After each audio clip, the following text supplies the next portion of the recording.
Sa bahay. Sa tulog ko.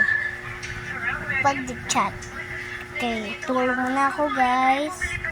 Yan guys. Tulog muna ako.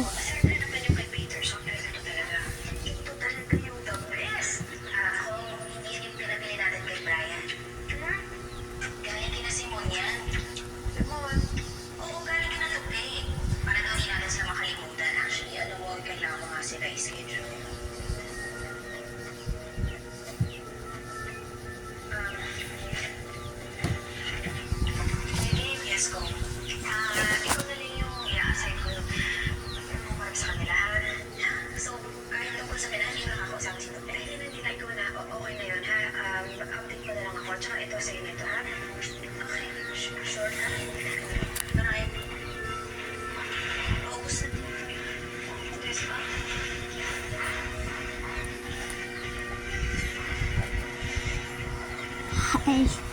Good morning guys. Galing ako sa bahay to. Hindi ako makakatakas sa bahay nito. Ang kawawa. Kawawa naman ako.